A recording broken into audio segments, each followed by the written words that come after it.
सानखमुंडी निर्वाचन मंडली पुटू ग्राम स्थित मुक्तेश्वर मंदिर प्रांगण में जनशुणाणी कार्यक्रम आज दिनांक 7/5/2025 बुधवार दिन धराकोट ब्लॉक अंतर्गत जगमोहन पंचायत पुटू ग्राम स्थित मुक्तेश्वर मंदिर प्रांगण में आस्का सांसद श्रीमती अनिता सुबोधनी जन अभियोग शुणाणी कार्यक्रम आयोजित हो जाइछि।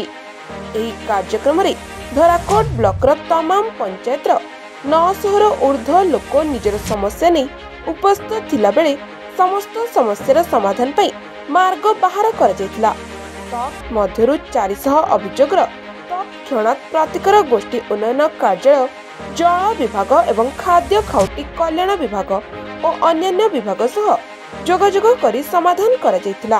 उक्त जन अभियोग शुणाणी कार्यक्रम में सानखमुंडी निर्वाचन मंडल बीजेपी विधायक प्रार्थी श्री इंग उत्तम कुमार पाणिग्राही, आस्का घुमुसर सांगठनिक जिला सभापति श्री विजय स्वाई एवं बीजेपी राज्य कृषक मोर्चा राज्य संयोजक सुनील कुमार महांती उपस्थित थिले। एही कार्यक्रम में धराकोट मंडल सभापति श्री प्रभाकर प्रधान, मंडल प्रतिनिधि श्री शिवशंकर पात्र, जहाड़ा मंडल सभापति श्री जितेंद्र बिसोई, मंडल प्रतिनिधि श्री गरीब नायक, माणिक्यपुर मंडल सभापति श्री टुकुना नायक, मंडल प्रतिनिधि श्री शंकर पाणिग्राही, नारायण गौड़, राजेश कर, प्रशांत साई, संजय प्रधान, सानखमुंडी ब्लॉकर पूर्वतन अध्यक्ष श्री सरोज विशाल उपस्थित थिले। एही कार्यक्रम परिचालना धराकोट ब्लॉकर उदयमान नेता श्री मानस रंजन नायक, युवनेता श्री मिथुन प्रधान, युवनेता श्री देवाशीष मिश्र, शिवशंकर महांती, शंकर,